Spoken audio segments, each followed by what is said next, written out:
17ஆம் தேதி ஒரு raid sir, இடி ரெய்டு. மேடம் இடி பத்தி எல்லாம் சொன்னாங்க. இடி பேர்ல நான் கம்ப்ளைண்ட் கொடுத்துருக்கிறேன். சென்னை ஜோனல் இடியினுடைய ஆபீசர்ஸ் பேர்ல என்னோட கம்ப்ளைண்டின் அடிப்படையிலேயே என்போர்ஸ்மெண்ட் டைரக்டரேட்டோட விஜிலன்ஸ் அவங்களுக்கு எதிராக ப்ரோப இனிஷியேட் பண்ணியிருக்காங்க. மேடம் கிட்ட நான் நிறைய சொல்ல வேண்டாம் அப்படிங்கிறதுக்காக நான் சொல்லாம போறேன்.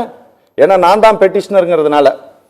சார், இந்த 7 பேர் சேர்ந்திருக்கிறாங்கல்ல சார், ஒரு ஆளுக்கு ரெய்டு நடத்தி அதன் மூலமாக இந்த 7 பேர் இந்த கட்சியில் இணைக்கப்பட்டிருக்காங்க அப்படின்ட்டு சந்தேகப்படலாமா சார்? அரவிந்த் வணக்கம். இந்த ஆம் ஆத்மி கட்சியின் ராஜ்யசபா உறுப்பினர்கள் 7 பேர், அதாவது பிஜேபி பிராமின் ஜும்லா பார்ட்டி என்று வழக்கமாக அனைவரும் சொல்லும் ஒரு கட்சியில் இது எப்படி பாக்குறதுன்னா unconstitutional assault, unconstitutional assault on the constitution.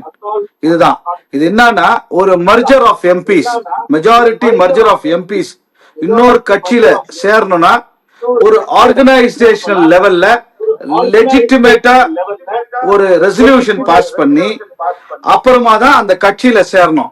அப்படி சேரலனா it is fraud committed on the constitutional framework. இது சட்டத்தின் நிலைப்பாடு. நான் பேசுறேன், நான் மத்த எதுவும் பேசல. It is the legal points to be argued. அதாவது என்னன்னா ஒரு விஷயத்திலையும் நம்ம மூத்த வழக்கறிஞர் சிபில் சொல்றாரு இட்ஸ் an unconstitutional ஆக்ட்ன்றாரு. அப்புறம் பிஜேபி டிஃபெக்டிங் எம்பிஸ அவங்க கட்சியில சேர்க்கும் போது அது லீகலா எப்படி பண்ணோம் அப்படின்றது அவங்க ஒரு ஒரு ஸ்டோரி சொல்றாங்க, நரேட்டிவ் சொல்றாங்க. இதெல்லாம் அன்கான்ஸ்டிடியூஷனல் அவர் கிளீனா ஆர்கியூ பண்ணிட்டாரு. சோ அது இட்ஸ் அன்கான்ஸ்டிடியூஷனல். அதை நம்ம இப்போ it amounts to legal scrutiny. உச்ச நீதிமன்றத்தில் வழக்கு போவோம். பாராளுமன்ற சபா ராஜ்யசபா சேர்மன் கிட்ட கம்ப்ளைண்ட் கொடுத்திருப்பாங்க. அவரு அதை எப்படி அக்செப்ட் பண்றாரு? It is we have to wait and watch. Too hypothetical. அதை பத்தி நான் இப்ப இது நடக்கும் நான் சொல்ல முடியாது. ஆனா கடந்த நீங்க சொன்ன மாதிரி ஒரு 11 ஆண்டு காலம் பிஜேபி ஆட்சியை நான் எப்படி பார்க்கிறேன் ஒரு குடிமகனாக, எப்படி உச்ச நீதிமன்றத்தில் காங்கிரஸ் ஆட்சி செய்யும் போது CBI is a caged parrot சொன்ன மாதிரி கேஜ்டு பேரட்டா இன்னும் ஸ்டில் இருக்குது. ஆனா முதலாளி தான் மாறிட்டாங்க. அதே மாதிரி enforcement directorate is used, CBI is used, income tax is used to terrorise the political parties.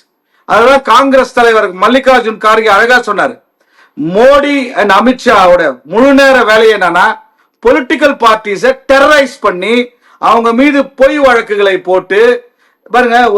ஒரு வழக்கு இடி 100 கோடி ரூபாய் மேல இருந்த ஒரு எஃப்ஐஆர் மட்டும் தான் அவங்க விசாரிக்க முடியும். ஆனா அதை மீறி அதை வயலேட் பண்ணி நிறைய through out India political leaders மேல ரெய்டு போறாங்க. கேட்டா இன்கம் டாக்ஸ் ரெய்டுனுவாங்க, கேட்டா சிபிஐ இதுல இன்டர்ஃபியர் ஆச்சுன்னுவாங்க. சோ இத மாறி மாறி all the institutions, enforcement agencies including the election commission of India are being captured, misused and used for political benefits. இதுல நான் நேரடியா சொல்றேன். நான் ஆங்கில ஊடகங்கள்ல ரெகுலரா இதை பத்தி பேசிட்டு வரேன். இன்றைக்கு சத்தியம் டிவில இதை சொல்லக்கூடிய வாய்ப்பு கொடுத்த சத்தியம் டிவிக்கு நன்றி. அதனால பாஜக, நான் காங்கிரஸ் கட்சியை உண்மையா சொல்ற ஒரு நேர்மையான கட்சி, உண்மையான கட்சி. ஏன்னா 60 ஆண்டு காலம் ஆட்சி செய்த காங்கிரஸ், பாஜக மோடி அமித்ஷா இவ்வளவு தைரியமா சுத்துறதுக்கு அலோவ் பண்ணிருக்காங்கனால அவங்க மிஸ்யூஸ் பண்ணலன்னு அர்த்தம்.